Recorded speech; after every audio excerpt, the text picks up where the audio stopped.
Quando olhamos para as estrelas, muitas vezes nos perguntamos: como tudo isso que vemos pode ter sido criado? Quem ou o que criou tudo o que existe? Somos simples marionetes de algo mais avançado? O mais provável é que essa resposta não esteja aqui na Terra, mas certamente no universo. A verdade é que Deus deveria ser muito mais do que uma ilusão criada por simples seres humanos que moram em um pequeno planeta perdido em volta de bilhões e bilhões de galáxias no universo. Deus deve ser algo tão grande como toda a existência. E talvez sejamos tão pretensiosos por tentar crer que realmente o conhecemos. Muitos céticos e ateus, como o professor Stephen Hawking, creem que o universo pode criar-se a si mesmo. Mas nem os maiores cientistas de todo o mundo podem ignorar as 3 grandes evidências da existência de Deus. Este é o planeta Terra, nossa humilde casa. Um pequeno planeta que é a casa dos seres humanos. Os humanos. Talvez não paremos para pensar o quanto foi difícil chegar onde estamos. Mas a verdade é que essas combinações, as combinações que existem para não gerar vida inteligente, são quase infinitas. No entanto, há apenas uma possibilidade para gerar os seres humanos.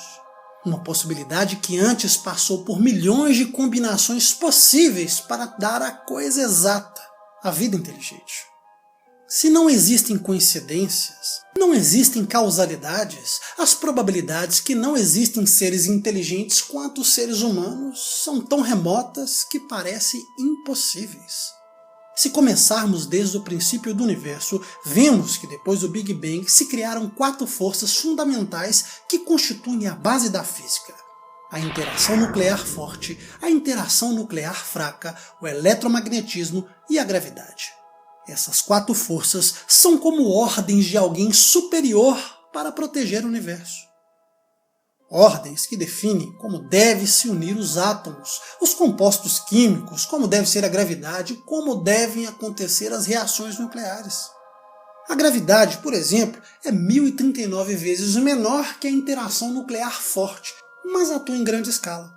A mínima alteração de parâmetro dessas 4 forças não seria possível nem sequer a formação da galáxia. No entanto, se formaram. O mesmo ocorre com o resto do universo. Existem milhares de milhões de combinações que poderiam falhar, mas não falharam. Por exemplo, se o asteroide que matou os dinossauros tivesse caído 1 milhão de anos mais tarde ou 1 milhão de anos antes, provavelmente os humanos não estariam aqui. Contudo, estamos. Assim, somos um elo de milhares de milhões de combinações que culminaram na vida inteligente. Se compararmos essas combinações, seria o equivalente a uma pessoa ganhar na loteria 100 milhões de vezes. E sobre a existência de Deus e da eternidade, nessa perspectiva, seria possível. Mas há algo mais incrível neste caso. Depois de tudo criado, nos encontramos com algo que deve haver uma ordem. Toda matéria deve haver uma ordem, pelo contrário, teria um fim. Por exemplo, imaginemos um átomo, um próton que tem a massa 1836 vezes maior que os elétrons, e os nêutrons pesam um pouco mais que os prótons. Mas o que interessa é que se a massa do próton variasse 1/1000ª parte, seria o fim do universo. Mas se viajarmos pelas origens da vida, nos deparamos com algo ainda mais perplexo. Como podem os aminoácidos da célula humana se unirem daquela forma? O cientista Fred Hoyle, um dos astrofísicos mais prestigiados de todos os tempos, diz que a probabilidade desses aminoácidos se unirem de forma adequada é como se um tornado passasse a milhões de quilômetros, varrendo um depósito de lixo até fabricar um Boeing 747, somente usando materiais disponíveis no chão. E isso só seria possível se Deus existisse. Se hoje em dia podemos compreender o universo, é porque todo o universo obedece a algo, que se chama matemática. Na maioria das vezes podemos explicar fenômenos físicos que ocorrem no universo com extraordinária precisão. Claro, se conseguirmos enquadrar em qual lei matemática se adequa. Por exemplo, a relatividade de Einstein se baseia nas equações matemáticas desenvolvidas anteriormente pelo grande matemático alemão Bernhard Riemann. Simples equações, sem aplicações práticas, acabaram por explicar grande parte dos eventos do cosmos. O mesmo aconteceu com as equações de Newton e com a matemática e a física. Na verdade, se pudermos unir todas as teorias matemáticas e físicas e acharmos uma solução, poderíamos explicar todo o universo com a matemática. Stephen Hawking falou sobre isso em diversas ocasiões e concluiu que ainda faltam 40 ou 50 anos até descobrirmos essa teoria. Uma teoria que poderia explicar o universo de acordo com as equações matemáticas. Mas por que o universo obedece à matemática de maneira tão fiel? Não seria porque alguém ordenou desta maneira? Então, se pensarmos sobre o universo e olharmos para as estrelas, vemos milhões e bilhões de luzes no céu.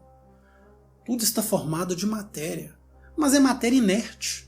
Para que a matéria inerte haja vida com sua própria consciência, será preciso ter milhões e milhões de combinações exatas.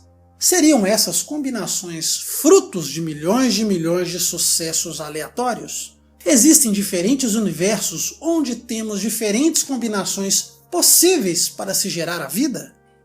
Como é possível sermos tão conscientes de nossa própria existência se viemos de algo sem consciência? Contra fatos não existem argumentos. E é um fato de que realmente algo deva ter acontecido para dotar seres inteligentes com capacidade de conhecer-se e sentir. O sentimento. O sentimento dos seres humanos parte de algo imaterial, de algo que é impossível de medir, algo que não tem presença física, algo que pode fazer uma pessoa se apaixonar pela outra. Qualquer cético poderá oferecer dezenas de propostas e teorias, porém no final, o mais razoável acabará chegando de que o multiverso é uma consciência universal. E não é exagero dizer que o próprio multiverso pode ser Deus e nós formamos uma pequena parte dele. Eu me pergunto se um dia poderemos provar que Deus realmente existe. A verdade é que há muitas evidências, mas como saber com certeza? Talvez uma das maneiras que podemos tentar, digamos que realmente possa existir, é a famosa escala de Kardashev.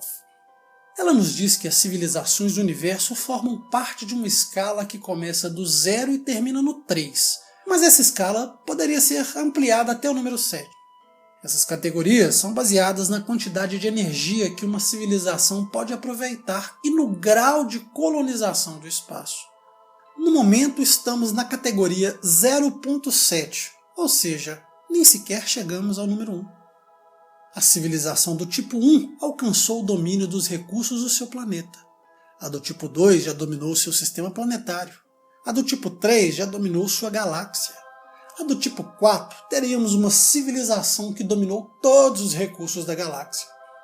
As do tipo 5 dominariam todo o universo. As do tipo 6 dominariam o multiverso. E as do tipo 7 dominariam toda a existência. Poderia ser Deus. No mundo material, certamente nunca o veremos. Poderíamos dizer que Deus é bem mais além, infinitamente além do universo material. Atua como uma consciência global.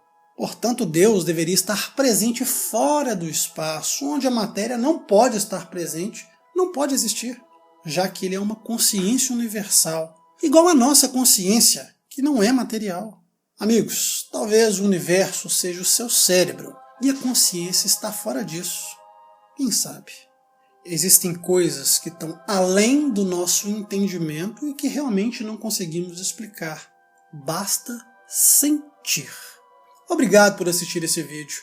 Deixe a sua opinião nos comentários. Forte abraço e até a próxima.